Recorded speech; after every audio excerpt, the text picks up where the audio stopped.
Hello, Hello. good morning, everyone. Good morning, Mr. Debias-Sainton. It's a great pleasure to have you over here with us in this special occasion. Thank you so much for taking the time. For those of you in the audience who's not familiar, if at all possible, Ms. Vanessa Debias-Sainton is the head of the higher education unit at the European Commission and in charge of the European universities. Today, we are welcoming you not only for a keynote, but also afterwards a Q&A session. Thank you so much for taking the time, and I don't want to steal any more moments, and once more apologies for all the technical problems. The floor is yours. Thank you very much. It's a real pleasure and an honor for me to be with all of you this morning. I would like first to congratulate you for your selection. It has been a very highly competitive call, and you made it brilliantly. We very much welcome your European university, composed of 8 different higher education institutions from all parts of Europe, and together with more than 250 associated partners.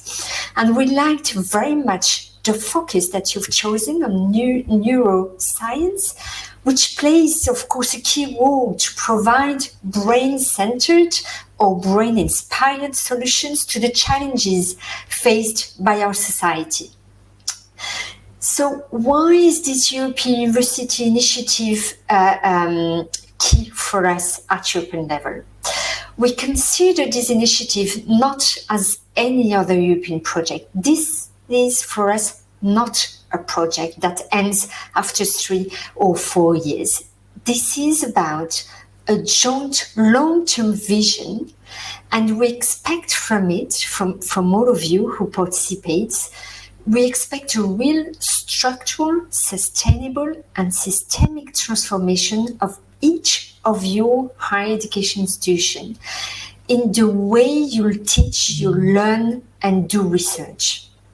What have we learned from the COVID-19 pandemic? We've learned a lot and we continue learning, but one of the main outcomes is that we are much stronger together.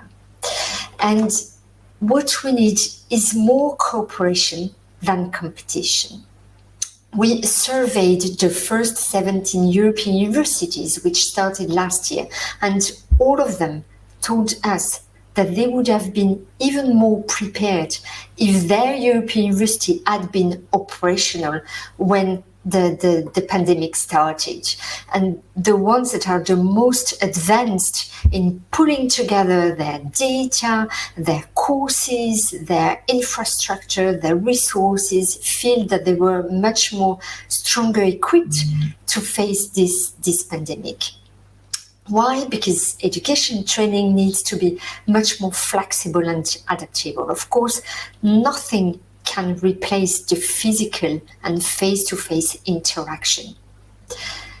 But at the same time, we can see the benefit as well, when well implemented, of this more flexible and online learning and teaching ways. So what we see in the future is that we need both, actually, and we need to find the right balance between both. We also need to develop the digital skills of students from all disciplines, and we also need to address the digital divide to make sure that no one is left behind. So what we need is really both excellence but also inclusion.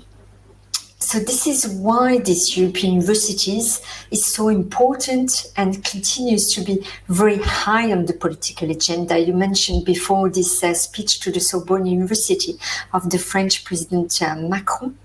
But I can tell you, we organized last week an education summit with many ministers responsible for higher education. All of them said that they see this initiative as key to help accelerating the transformation of education, training, but also research across Europe. So this is why this initiative is very high on the political agenda. We published last September several key communications at European level. One is to achieve a European education area by 2025. Another one is to build a true European research area, and this initiative is really at the forefront of both of them to build synergies between these two areas, the education and research areas. It's also, we have announced the full rollout of this initiative in the next 7 years. In all these communications, as well as on the skills agenda that was published in July this year. So what we want even beyond this initiative is to accelerate the transformation of higher education institutions across Europe. So this is why we have announced that next year we want to work together with all of you, with the students, with the universities, higher education institutions, but also with the member states. We want to work together to come up with a higher education transformation agenda, which will be our vision for the next 10 years to transform. You may have heard that 49 ministers responsible for higher education within the Bologna process have adopted the Rome-Bologna communique last November. You will see that as part of the communique, their vision is to build an inclusive, a more connected and more innovative European higher education area. What we are aiming at within the European Union is to go faster and deeper in the implementation of this vision. And this is what we want to achieve with this higher education transformation agenda, meaning we want to co-develop with all of you, what does it mean to be more inclusive? What does it mean to be more innovative? How can we together accelerate this transformation? So this will be our agenda next year. And of course, for any vision that we are going to develop together, we need role models, we need test beds, and we consider all of you who are part of this European Universities Initiative as the front runners and the pioneers in this transformation. So we very much welcome what you have proposed us in your proposal, in not only developing this long-term and joint strategy, but also, for example, this lifelong learning center. This is absolutely key for us, because not only more and more people and the European workforce will need to upskill and reskill, but we also see as well the need of teaching and learning to be much more flexible, so that it can be much more inclusive, not only for the European workforce, but also for a wider range of students. So we see, if you want, your European university together with all the others. We now have 41 European universities involving more than 280 higher education institutions across Europe and even beyond. We see you as a catalyst for change at policy level. Let me tell you that now you've been selected, and it's fantastic, but the hard work starts. And the road will be bumpy sometimes.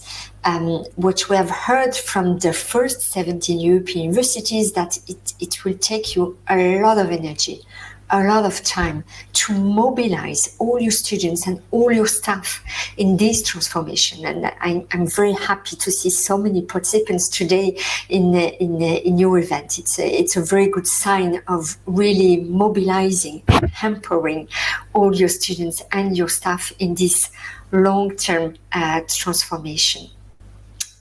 But what we want as well is that, indeed, as I said, the road will be bumpy and you will face difficulties. And our objective at European level is to support you and to unlock all the obstacles that you will be facing on your long road. So, for example, what we have announced, that we are going to work together with all of you and the wide higher education research community, is to work on a European degree. As you said before, we want your students to be able to benefit not from one, not from two, not from three, but from the 8 universities that are taking part in your European university. To be able to choose what, when, where to learn the different skills that your students want to develop. And this needs to be reflected. This new approach in terms of mobility, in terms of transdisciplinarity, and international training learning needs to be reflected in a European degree. This is what President Macron, together with all the other heads of states and heads of governments, asked us in their council conclusions in December 2017. We don't know yet what a European degree is. It does not exist yet. But we are convinced about the added value of it. And this is why we want, together with you and together with all your ministers, to co-develop it together. And this is a work that we're going to next year together. Another very important aspect is this lifelong learning dimension. So this is why we are working on a European approach to micro-credentials. So basically to build on this shorter learning opportunities for your students, your staff, but also the European workforce to benefit, to develop complementary skills and competencies. But for this, it is necessary to have a common definition on what is a micro-credential. We need, if we want to foster their checkup, but also their validation, their recognition, and their verification and portability across the member states, it's important to develop a European standard to characterize these micro-credentials. And we're very happy. We have set up an expert group, and we already had various meetings with them. And they have released 2 days ago a report with a roadmap of actions on everything we need to do together at European, national, but also institutional level to make this European approach to micro-credentials a reality. So we will work together on it next year as well. We have as well, when it comes to mobility, and we are aiming with this initiative to really unlock all the mobilities of the wide student and staff body. And you know that our objective is that at least 50% of all your students be able to benefit from this European university, to be mobile across your institutions. But we need as well to ensure automatic recognition of this mobility. So we have proposed a council recommendation 2 years ago, which has been unanimously adopted by all the member states. Now we need to implement it together with your ministries, but together with you as well. What we have learned as well is that when putting together your budget, your resources, your infrastructure, your data, your courses, your resources, many of you feel the need to have a dedicated legal statute. We will work on that together with our colleague from the Director General for Research and Innovation to explore the feasibility for such a statute, legal statute. Several European universities are already exploring different possible statutes, and we're going to launch a mapping of all the different statutes that exist at national or European level, and see whether we need to further develop existing statutes or whether we need to develop a new one. We want as well to remove silos between education and research, and this is why we want to build synergies between the European education area and the European research area together. And of course, we were very pleased to see in your proposal what you intend to do to remove the silos and foster synergies, because education and research, of course, are mutually reinforcing each other.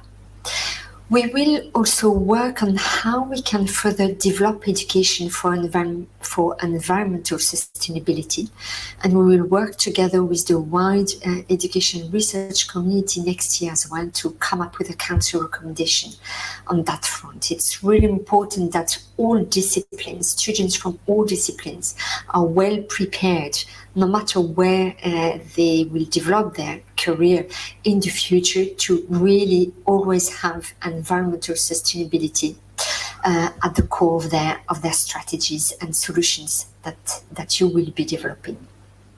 So as you see, expectations are very high at all levels, but you can be reassured that you have all our support, the support at European level, but also from your ministries. We will do everything possible to help you to succeed in this very ambitious and long-term strategy. Of course, we need as well an ambitious budget to be able to support all of you. Now, the budget that you have received is already quite substantial. We are at a pilot phase.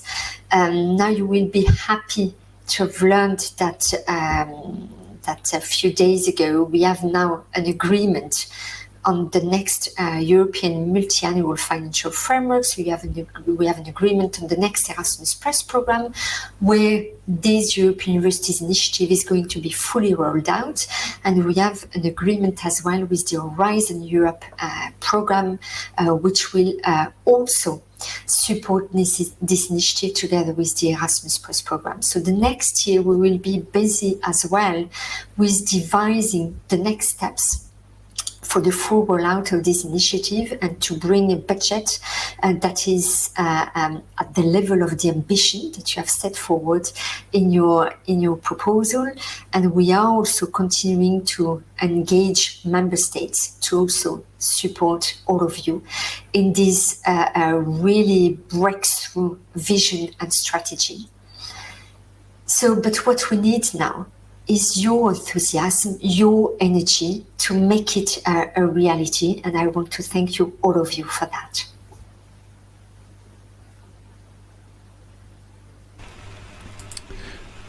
Thank you very much indeed. So now we have some time for questions. There are already a few in the chat box.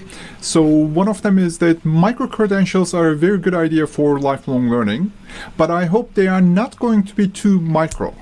Would you think that, for instance, a module of one ECTS could result in a credential? That's a very good question, because we have discussed this point. You cannot imagine how many hours we discussed it with this group of experts that we have set in place, experts from universities, but also quality assurance agencies, experts from your ministries, with students, representatives, and economic centers. And while there is quite a number of experts who recommend an equivalent workload of between 1 and 6 ECTS, we didn't manage to get a full agreement so far on that, because many said that, yeah, but it could be even less, others said it could be much more, even if the objective is to make them stackable. So we are only at the start of the discussion, so we're going to continue these discussions next year to come up with a council recommendation by the end of next year. So we are very much looking forward to hearing your views. We will launch an open public consultation next year, and this will be part of the questions. Of course, in terms of the workload attached behind a micro-credential. So I would be very happy to hear about your views about this setting between 1 and 6 ECTS for a micro-credential, which could be stackable. So you can, if you stack them together, then you can reach an entire module. Or if you think like other experts, we should let it fully flexible. That note, maybe in terms of the micro-credentials, do you expect that these are going to be also hybrid programs, bringing together digital as well as in-person components? Absolutely. I think it should be as flexible as possible. It could be fully online, fully physical, or completely blended. This is really what we want to encourage in the next Erasmus Plus program. You will see that we're going to really increase the flexibility when it comes to the mobility actions, but also the cooperation projects, to have this flexibility and this agility in these formats of cooperation. Thank you. And there's a question about the additional opportunities, new programs linked to the European universities. You mentioned that there is going to be both from the Erasmus Plus program as well as Horizon 2020. So are there any early news that you can share with us? So this is going to be heavily debated next year between all of us, but also with the ministers in charge responsible for higher education. We're going to discuss, in parallel to the higher education transformation agenda that we aim at publishing by the end of next year, we will also co-develop together this full rollout. And our objective is to make sure that there is no funding gap between the end of these three first years and the next steps. So there are various ways of doing it. So there will be no call in 2021 because we want to take the time to reflect on what we've seen after this first year of implementation of the first 17 European universities. Next year, it will be the midterm evaluation of those which started last year.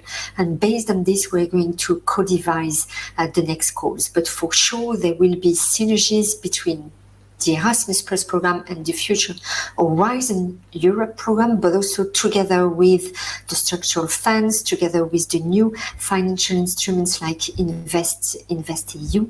And we are also engaging all the ministers responsible for higher education to also invest with national funding to support all of you in making it a success. So you mentioned about the full rollout, and it is very clear now that there's not going to be the third call, because this was also one of the questions. So in terms of the full rollout, then you are envisioning just the continuation of the current European universities rather than increasing the number of European universities. Nothing is decided at the moment. We will need to look at that together with the member states to analyze based on the budget that we will have now to see how much we want to invest in the next phase of the existing European universities and how much we want to open it up for new alliances as well. So if you want, we need to decide which proportion goes to the continuity of those that will have shown that they have started a transformational process and how much we allow for supporting new alliances. So all this will be extensively discussed in the course of next year. Yeah. So if you don't mind, there are questions coming in. I would like to basically continue with the next. So one of the two stated goals of the European Commission with the European Universities Initiative is the promotion of a more united Europe that is open to the world by bringing together a new generation of Europeans who are able to cooperate within different cultures and different languages. However, the current program does not cover the entire Europe, as not all European countries are a part of Erasmus+. In the new term, will we see countries like Switzerland joining the Erasmus+ at a greater capacity? Well, we would very much welcome Switzerland to get associated to the future Erasmus Plus program. I mean, it's up to them to decide whether they want to join this program or not. It's not the European Commission that says no to Switzerland, not at all. It's their choice to join. And we would very much welcome that. You know that actually they were part of the Erasmus Plus program for quite a number of years and very successfully. Now, in the meantime, you know that there has been a referendum which put into question the freedom of movement, which of course is against a key fundamental principle of the Erasmus Plus program. Now things have evolved, and we really do hope that they will become associated to the Erasmus Plus program. We could only hope, because obviously there's great potential, including Swiss partners in our networks as well. So what about going global? Do you expect increased opportunities for cooperation with other countries beyond Europe under the new Erasmus Plus program? Yes, you know that we are actually discussing with the Western Balkan countries. They are very much willing to integrate and be associated to the Erasmus Plus program. So that would definitely open new opportunities. Like, for example, we are very pleased to have the university in Serbia as a member of one of the European Universities Initiative, for example. So it will be one way to further expand the entire Erasmus Plus activities, not only the European Universities Initiative, but as we also want to develop the international dimension. So with those countries that are not necessarily associated to the Erasmus Plus program, nevertheless, so you know that there are these external instruments that support financially capacity building, for example, but also mobility, especially mobility from staff and students from outside Europe coming within Europe, mostly. But also our objective is also to support mobility as well from students and staff from Europe to outside Europe, focusing on our priorities, the priorities of the European education area, especially in view of developing forward-looking skills, for example, skills in neuroscience or skills in artificial intelligence, etc. So this is something that we will further support in the new Erasmus Plus program, definitely. So another question is that will European universities become legal entities by their own rights? It's a possibility, absolutely. And this is why, in order to help the European universities in that context, this is why we are going to explore a European legal statute. This is what we have learned from the first 17 European universities, that today there are some different statutes that exist at national level, but also at European level, like the EGTC. But they are not convinced that it fully answers their needs. So this is why we're going to launch a mapping of all the different existing statutes, legal statutes, and maybe, if there is a need for it, we may want to further explore the development and the creation of a new legal statute. So this is really a joint initiative that we want to look at together with our colleagues from DG Research Innovation, because of course the objective of this initiative is to cover all the different missions of your universities, not only education and training, but also research and innovation, where there are needs there as well. So we are going to explore this all together in the coming years. Absolutely. It's not compulsory, we will not make it compulsory, but whenever you feel a need, it's important that we provide the right instrument to you. Thank you. So there is also, we have 2 minutes according to our clock here. And we also have Gloria Barilari from the agency with us. And I invited Gloria to the stage as well. Let's see if she's going to be able to join us. And maybe from our team, they can help Gloria to connect. Meanwhile, what I'm going to do is that, perfect. Hello? Hello? Hi, Gloria. Can you see me? Yes, we can see you. Okay, hello everybody. Yeah, I will be very quick. I just wanted to say hello to everybody, to congratulate you for the success in this selection. I had the opportunity, so I My name is Gloria Barilari. I work at the Executive Agency for Education and Culture in Unit A1, European Higher Education. I took part in the selection of the European Universities 2020, so I had the chance to read, among others, also your application, which I found very interesting. So then I asked to be your contact person. So I will be your contact person at the EACEA, together with Sumati from Vanessa's unit. And I will be willing to reply to your questions, to help you with any queries you may have on the management of your project. And also I will be very curious to see how you will manage your project and implement all of your activities, and I will read your deliverables and so on. So good luck for everything, and I wish you a fruitful implementation of your project and a very fruitful meeting today as well. Thank you. Thank you very much, Gloria. We are looking forward to working all together in order to make this European University as well as the others a success as well. So there was one final question I want to ask Gloria. In this case, Vanessa. So thanks a lot for your support. Your speech covered all important issues. May I add that not only the amount of money, but the eligibility rules are also important. Could you please support us in this field too? For example, same financing for the same work.